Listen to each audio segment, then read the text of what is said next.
নমস্কার, আমি রুমকি। আটপৌরে হেসেল নিয়ে আবার চলে এসেছি আপনাদের সামনে একটি গরমকালের রান্না নিয়ে। গরমকালের রান্না মানে যেটা গরমের সময় খেলে শরীর তরতাজা থাকে আর মনও ফুরফুরে থাকে। তো আজকে রান্না করে নেব পাঁপড়ের লাউডগা ঝোল। আসুন আমরা দেখে নিই পাঁপড়ের লাউডগা ঝোল রান্না করতে কী কী লাগছে। লাউডগাগুলো কেটে নিচ্ছি।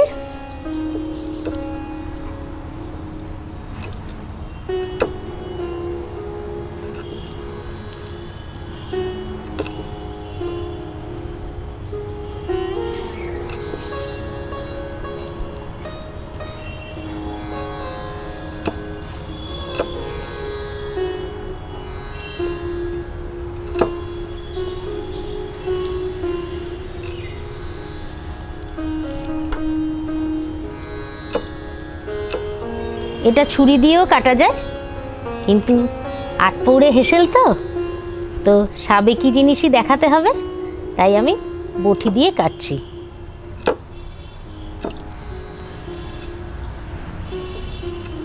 এই রান্নাটি আমার ঠাকুমার থেকে আমি শিখেছি। এরকম বসে বসে বয়স হয়ে গিয়েছিল, তো কুঁজো হয়ে গিয়েছিল, কিন্তু খুব অ্যাক্টিভ ছিল।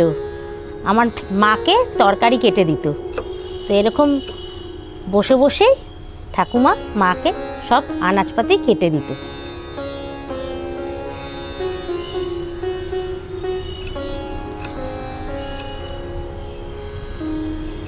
পাঁপড়ের লাউডগা ঝোল বানানোর জন্য আমি লাউডগা টুকরো করে কেটে নিয়েছি, বেগুন লম্বা করে কেটেছি, শিম কিছুটা নিয়ে নিয়েছি লম্বা করে কেটে, আলু একটা বড় নিয়ে নিয়েছি লম্বা করে কেটে, আর কিছুটা কড়াইশুঁটি নিয়ে নিয়েছি। আর নিয়ে নিয়েছি সর্ষের তেল, কয়েকটি লেবু পাতা, পাঁপড় একটু ছোট টুকরো করে নিয়েছি, নুন, কালো জিরে, আটা নিয়ে নিয়েছি কিছুটা, গোলমরিচ গুঁড়ো, হলুদ গুঁড়ো আর জিরা কাঁচা লঙ্কা। রান্নাটি শুরু করে দিচ্ছি। কড়াইতে সর্ষের তেল নিয়ে নেব।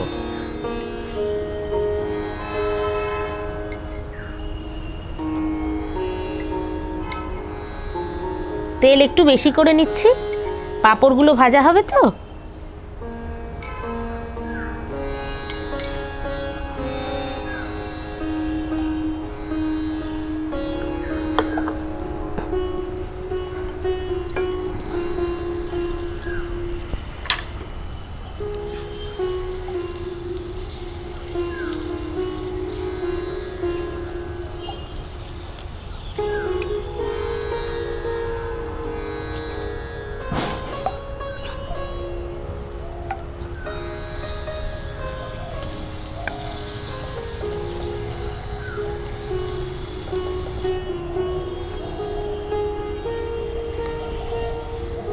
পাঁপড়গুলো টুকরো করে ভেজে নিচ্ছি।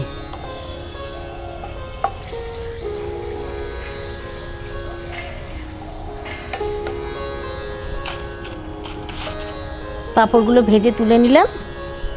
তেল গরমই আছে, কালো জিরে ফোড়ন দিয়ে দিচ্ছি।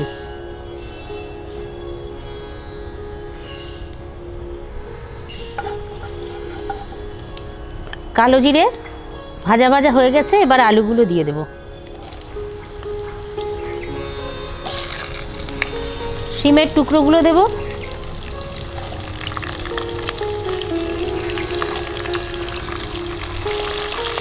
বেগুনের টুকরোগুলো দিয়ে দিচ্ছি।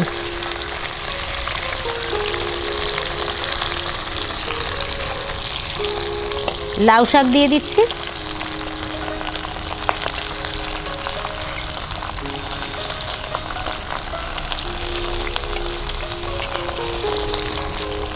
কড়াইশুঁটিগুলোও দিয়ে দিচ্ছি, আর দুটো তিনটে কাঁচা লঙ্কা দিচ্ছি। নুন দিয়ে দেব, হলুদ গুঁড়ো দেব,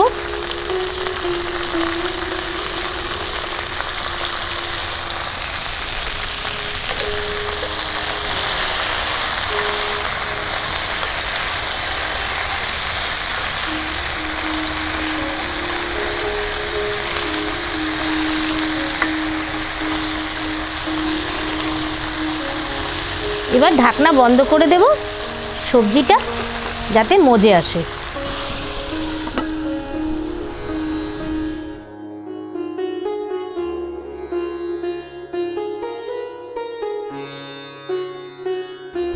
লাউ শাক উচ্চমাত্রায় ভিটামিন সি যুক্ত, সেই জন্য রোগ প্রতিরোধ ক্ষমতা বাড়ায় আমাদের, ঘুমের সমস্যা কমায় আর মাথা ঠান্ডা রাখে।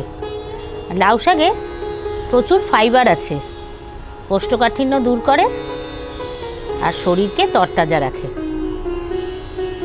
ঢাকনাটা খুলে একটু দেখে নিচ্ছি।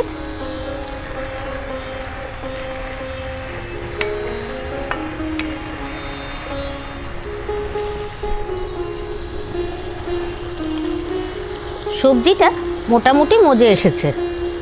এবার গোলমরিচ গুঁড়ো দিয়ে দেব।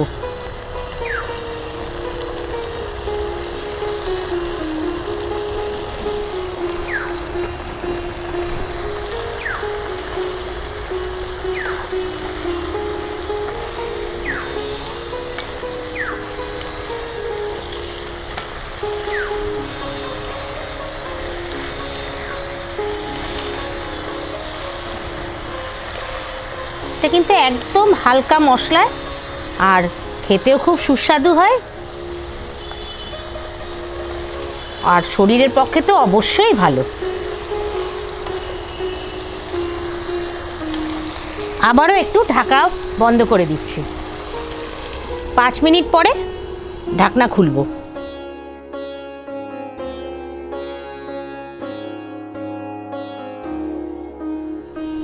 পাঁচ মিনিট পরে ঢাকনা খুলে দিচ্ছি।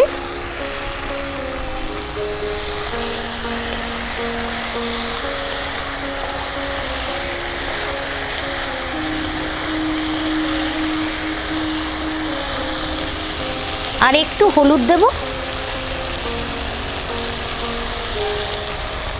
আর একটু নুন দেব।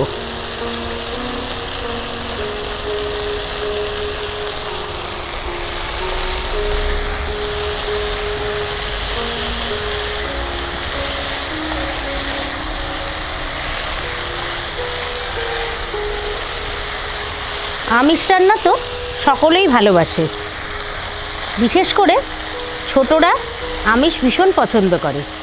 আমাদের সময় কি হতো, আমরা যখন ছোট ছিলাম মা ঠাকুমা এই ধরনের রান্না করতো আর আমরা খুব খেতে ভালোবাসতাম। বিশেষ করে নিরামিষ দিনে তো এগুলো হতোই।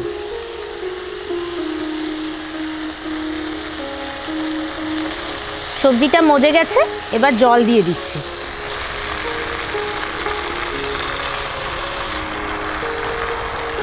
ঝোল তো জল একটু বেশি লাগবে।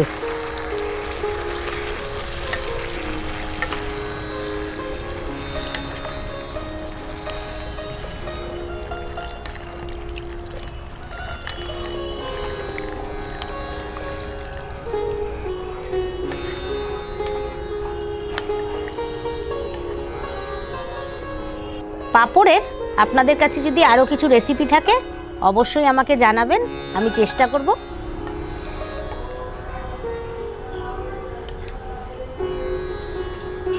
ঝোল ফুটে উঠেছে, এবার পাঁপড়গুলো দিয়ে দিচ্ছি একটা একটা করে। একটা দুটো কথা একটু আপনাদের সঙ্গে শেয়ার করছি। আলু গরম পড়ে গেছে, দেখবেন প্রায় 10টা আলুর মধ্যে একটা আলু একটু খারাপ হয়ে গেছে। তাতে আমরা কি করব, আমরা যেখানে আলু রাখি, কেউ ব্যাগে, কেউ গামলায় বা ফ্রিজেও অনেকে রাখে, আলুর ব্যাগের মধ্যে বা আলুর পাত্রের মধ্যে আমরা একটি কি দুটি আপেল রেখে দেব। তাহলে কিন্তু আলু অনেক দিন ভালো থাকবে, সতেজ থাকবে।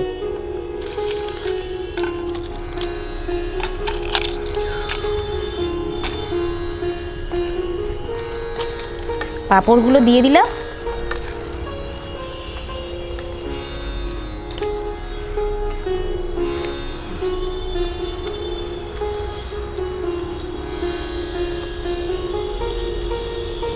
পাঁপড়গুলো ঝোলে ডুবে গেছে।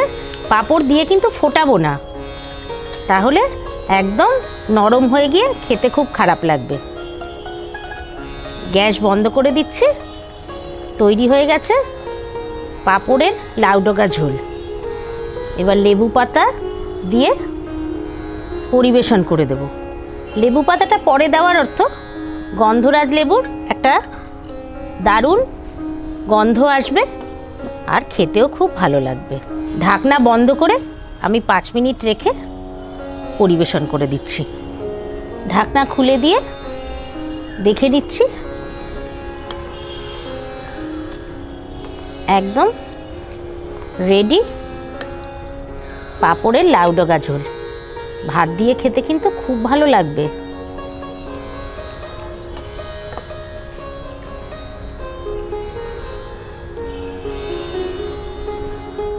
ভালো লাগলে লাইক করবেন, কমেন্ট করে জানাবেন কেমন লাগলো, আর সাবস্ক্রাইব যারা এখনো করেননি অবশ্যই সাবস্ক্রাইব করবেন। নমস্কার।